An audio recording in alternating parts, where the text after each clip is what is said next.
So guys, good morning. Nandito po tayo ngayon sa Barangay Kabingtan, Ormoc City. So part pa din sa Ormoc City. So may farm po tayo ngayon na binisita. So ito po yung Umbok Farm pa rin. Ha? So nakita natin sa buong week, puro highlighted natin yung umbok na crops o baga Chinese pichay. So ito yung nakita natin ngayon. May tanim sa isang kaibigan natin. So tingnan natin kung ano ang technology din nila tatanim. So nakita natin per plot, naka per plot pa din. Nakita natin.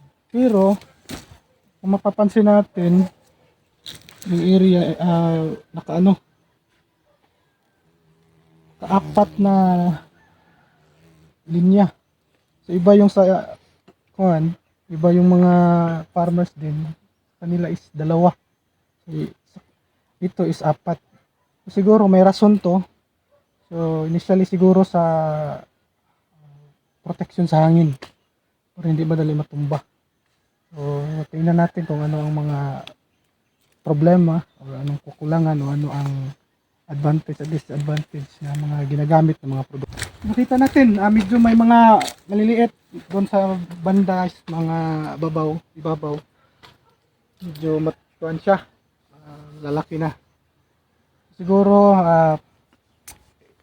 enhance pa yung fertilization nito. Pero isa din sa rason is yung napakalapit. Kasi dapat may proper distancing to. Hindi lang siguro may rason. Okay? So tingnan natin. Well, tingnan natin. Pinakapuno. Wilting lang. Medyo siya, ito malaki. Tingnan natin kung siya lang isolated, siya lang mag-isa, so medyo malaki-laki siya, pero yung katabi niya medyo maliit. Basta may space, medyo lalaki siya. So maya-maya puntahan natin yung may-ari nito, kausapin natin yung mga tanungin natin kung anong mga technology na ginagamit niya, mga technique sa pagtanim ng umbok. Okay, maya-maya puntahan natin. So para makapagtanong-tanong. Muhang gihimo ato ang technology sa uban duha sa isa ka plat, lima upat. Kung sa may ba na to, sa pagkakaraton is Kuan tipis ya, tapos sulod ba? Sulod dahil sa hangin siguro hangin muna dyan. So kaya nga guys, confirm is para daw kasya sa sa area kasi kita yung area is maliit. Tapos siya tawag dito protection din sa hangin para hindi siya madali. Ang ginamit niya nga crop protection is mga insecticide lang for protection para sa uod. Tapos kasi sensitive yan sa uod yung umbok. Tapos ang kulang doon is ang na lang crop protection yung pag-aabuno. So mag-abuno pa sa or mga broadcast ito ba tawag natin kanang bundak.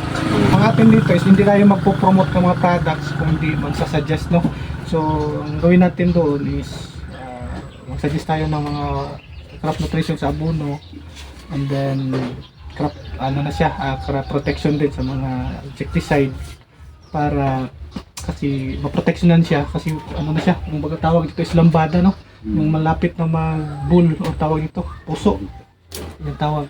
So kailangan na to siya maprotektahan. So magsasuggest tayo siguro bukas bibili tayo ng mga produkto para doon ipa-spray natin. So abangan natin guys para makita natin yung ni sir. Okay, good afternoon guys. So ngayon mag-abuno gamit yung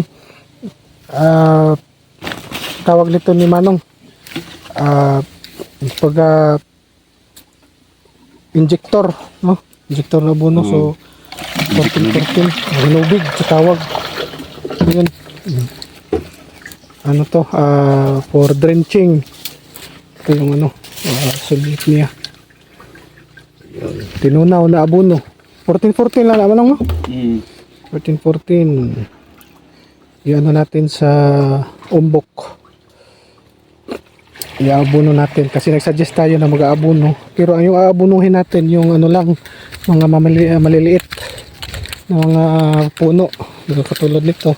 Pipiliin lang natin. Doon sa manong taboy.